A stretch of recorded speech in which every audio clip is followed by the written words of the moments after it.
अस्सलाम वालेकुम स्टूडेंट्स, मैं हूं आपका टीचर एहसान और आप देख रहे हैं हमारा यूट्यूब चैनल इल्म दुनिया। स्टूडेंट्स, आज मैं लेके हाज़िर हुआ हूं एक्सरसाइज 1.2।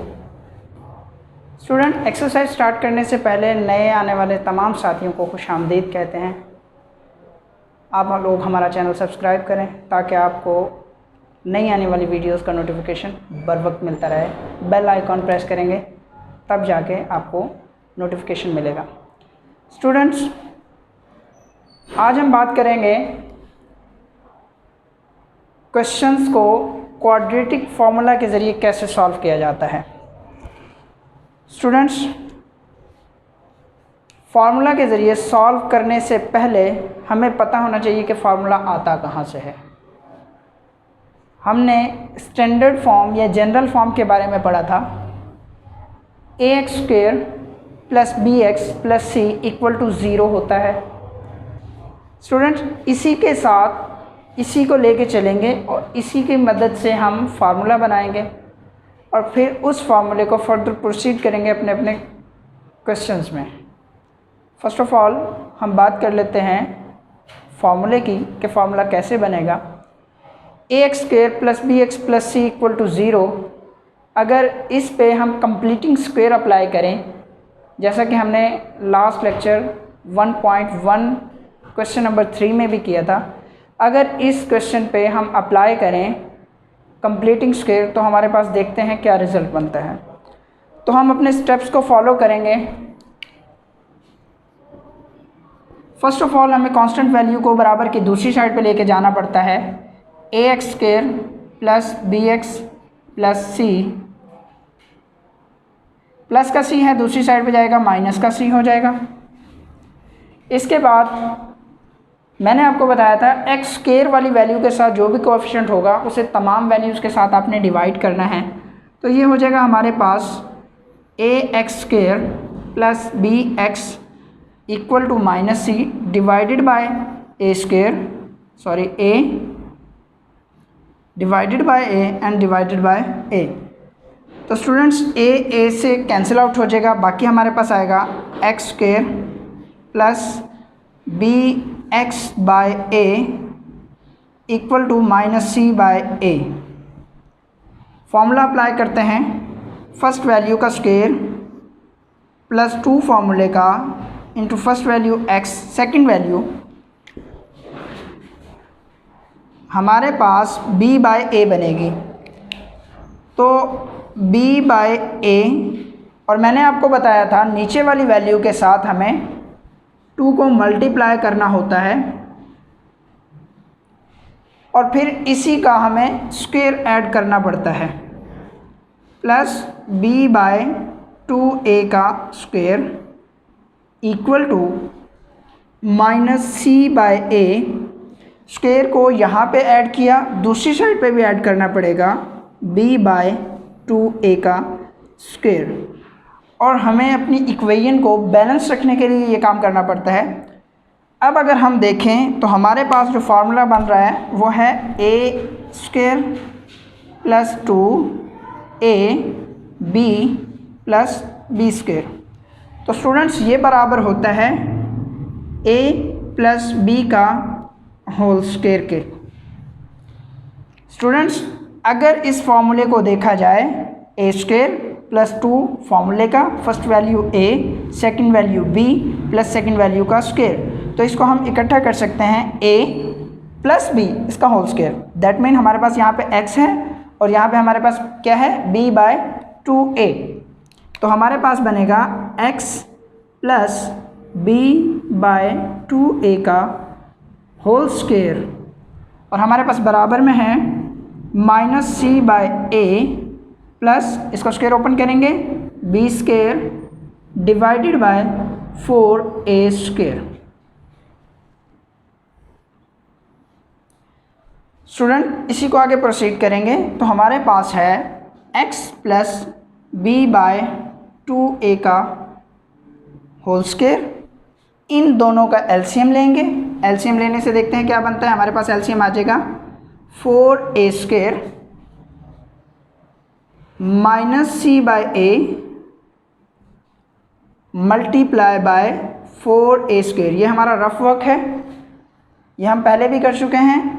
a से कैंसिल आउट हो जाएगा, 4a मल्टीप्लाई होगा माइनस c के साथ, तो हम लिख सकते हैं -4a एंड c।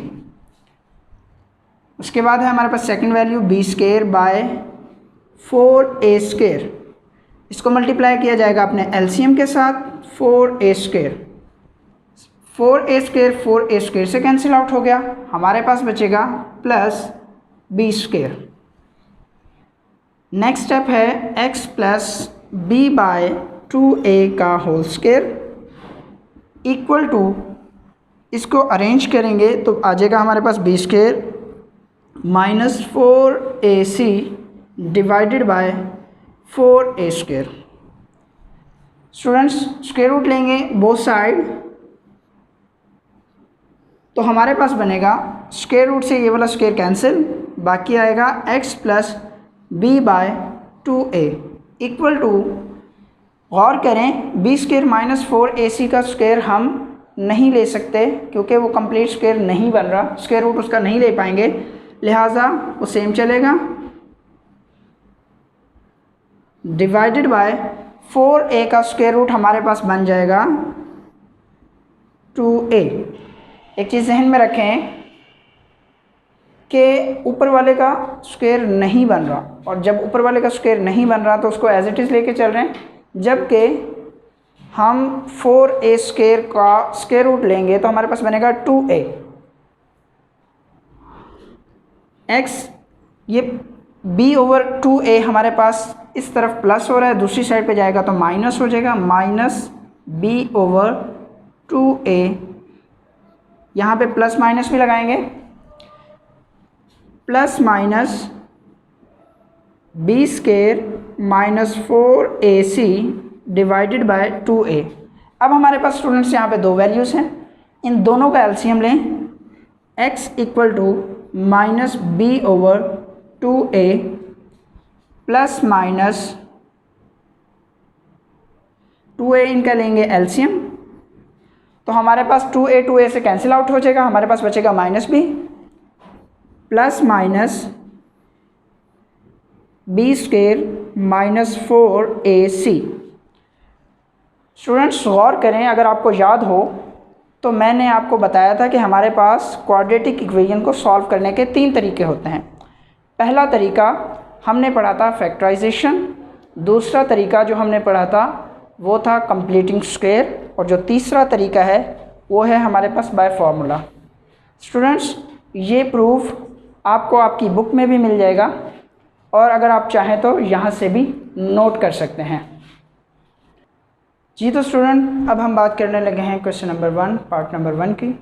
तो स्टूडेंट्स जैसा कि आपको पता है मैंने अभी आपको फार्मूला प्रूफ करके दिखाया है, उसी फार्मूले के तहत करेंगे, बट उससे पहले मैं आपको बता दूं, पहले अपने क्वेश्चन को चेक करें ये स्टैंडर्ड फॉर्म है या नहीं है। और स्टैंडर्ड फॉर्म के लिए हम पहले ही बात कर चुके हैं कि बराबर में ज़ीरो होना चाहिए, लिहाजा ये बराबर में ज़ीरो नहीं है, ज़ीरो लेके आते हैं तो हमारे पास बनेगा कुछ इस तरह से, -x² दूसरी साइड पे जाएगा प्लस x² हो जाएगा, प्लस का 7x एज इट इज़ है, और प्लस का 2 जब दूसरी साइड पे जाएगा तो ये -2 हो जाएगा। अब अगर इसको कंपेयर किया जाए क्वाड्रेटिक इक्वेशन के साथ तो ये हमारे पास हमें पता चलेगा कि ये हमारे पास क्वाड्रेटिक इक्वेशन है, जैसा कि ax² plus bx plus c equal to 0। Students हमें फार्मूला यूज़ करना है, और फार्मूला हमारे पास है x equal to minus b plus minus b² minus 4ac divided by 2a। गौर करें जो हमने सॉल्व करना है उसमें x नहीं है, वेरिएबल का यूज़ नहीं है, कांस्टेंट वैल्यूज़ हैं। अब मैं आपको बताता चलूँ x² के साथ जो वैल्यू लिखी होगी वो हमारे पास a होगी, जो x के साथ वैल्यू लिखी होगी वो हमारे पास b होगा, और जो सिंपल वैल्यू लिखी होगी यानी कि जिसके साथ कोई वेरिएबल नहीं होगा वो हमारे पास c होगा। तो स्टूडेंट्स अगर मैं इस इक्वेशन में से ए, बी और सी की वैल्यूज़ देखूं तो हमारे पास बन रहा है ए के साथ कोएफिशिएंट है हमारे पास, ए की वैल्यू बनेगी 1, बी की वैल्यू हमारे पास बनेगी 7 और सी की वैल्यू हमारे पास बनेगी -2। जैसा कि यहाँ पे माइनस है तो माइनस हमें लाजमी लिखना पड़ेगा। तो स्टूडेंट्स फार्मूला अप्लाई करते हैं, x equal to -b plus minus B square minus 4ac divided by 2a। तो वैल्यूज़ पुट करते हैं, b की जगह पे b की वैल्यू पुट करेंगे -7 प्लस माइनस b की जगह पे फिर b की वैल्यू पुट करें 7 का स्क्वायर -4, a की जगह पे a की वैल्यू 1 और c की जगह पे c की वैल्यू -2 डिवाइडेड बाय 2 और a की जगह पे a की वैल्यू पुट करें वो है 1। इसको सिंप्लीफाई करते हैं, x equal to -7 plus minus 7 का स्क्वायर लें तो हमारे पास बनता है 49, माइनस माइनस हो जाएगा हमारे पास plus 4 to the 8 divided by 2 on the 2। x equal to -7 plus minus इन दोनों को अगर ऐड करें तो हमारे पास बन रहा है 57 डिवाइडेड बाय 2। स्टूडेंट यहाँ तक आपका आंसर 100% ठीक है। और हमारे पास याद रखें कि हमारे पास आंसर्स दो हैं, पहला प्लस में है और एक माइनस में है। जी तो स्टूडेंट इसी क्वेश्चन का हम पार्ट नंबर 3 करने लगे हैं। स्टूडेंट अगर हम देखें तो ये हमारे पास स्टैंडर्ड फॉर्म जैसा है, बट बराबर में 0 आएगा तो ये हमारे पास स्टैंडर्ड फॉर्म बेहतर सूरत में नज़र आएगी। √3 x स्क्वायर प्लस x, ये प्लस का है, दूसरी साइड पर आएगा तो -4 √3 इक्वल टू 0। अगर इसको कंपेयर किया जाए तो a की वैल्यू हमारे पास बनेगी √3, b बनेगा हमारे पास 1 और c बनेगा हमारे पास -4 √3। फार्मूला अप्लाई करते हैं students, x equal to -b plus minus B square -4ac divided by 2a।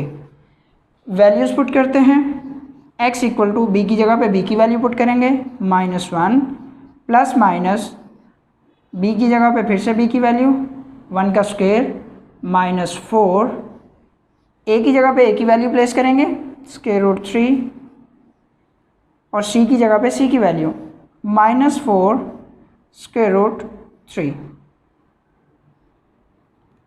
Divided by 2।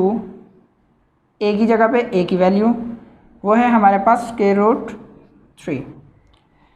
x equal to -1 plus minus 1 का स्क्वायर लेंगे तो हमारे पास आएगा 1, माइनस माइनस हो जाएगा स्टूडेंट्स हमारे पास प्लस 16, 4 4 द 16 एंड √3 के साथ मल्टीप्लाई होगा।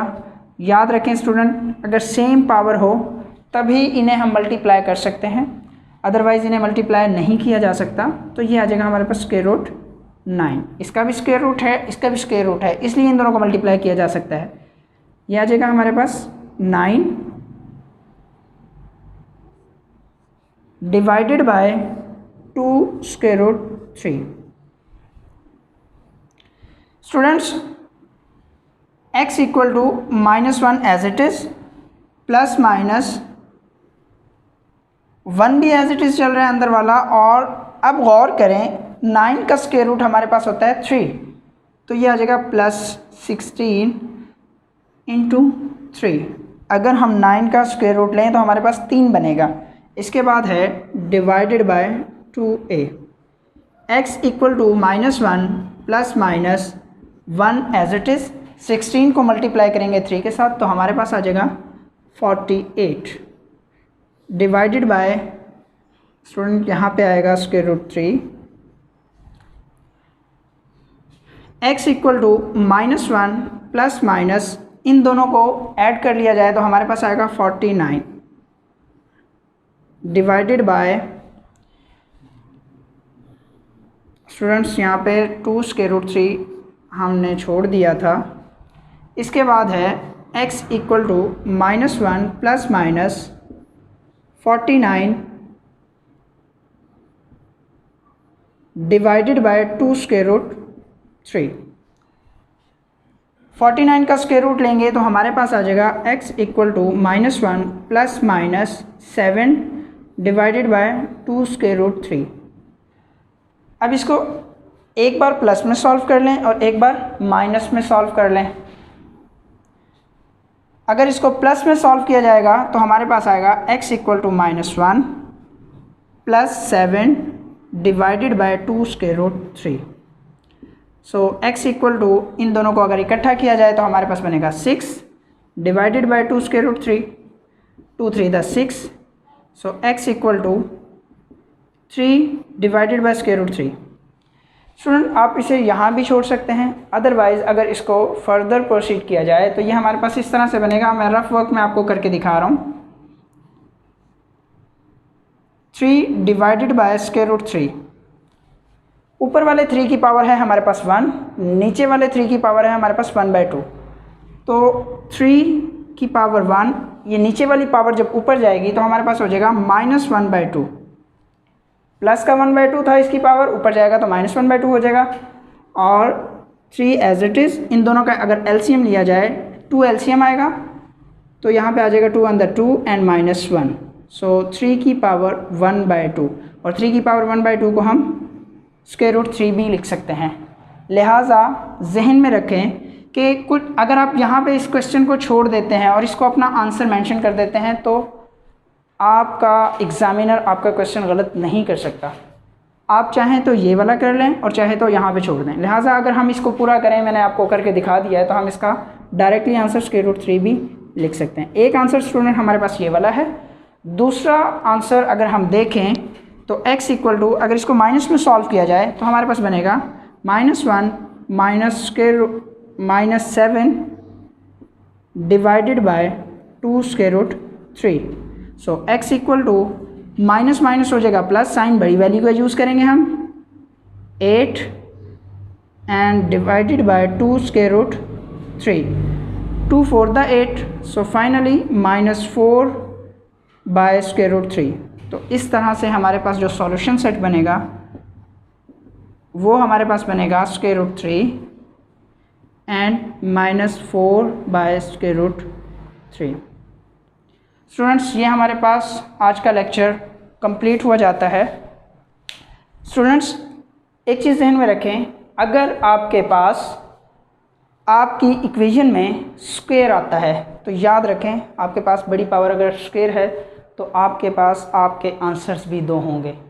अगर आपके पास यहाँ पे पावर 1 होती है तो आपका आंसर भी 1 होगा, और अगर आपके पास यहाँ पे पावर आ जाती है 4 तो याद रखें कि आपके आंसर भी 4 आएंगे। यहाँ पे हमारे पास मैक्सिमम पावर 2 थी तो हमारे पास आंसर्स बने 2, एक √3 और एक बना -4 बाय √3। स्टूडेंट्स अगर किसी भी बच्चे को कोई भी बात समझ ना आई हो तो वो हमें कमेंट सेक्शन में कमेंट कर सकता है। इसी प्रोग्राम में इसी चैनल पे दोबारा मुलाकात होगी, तब तक के लिए अल्लाह हाफ़िज़।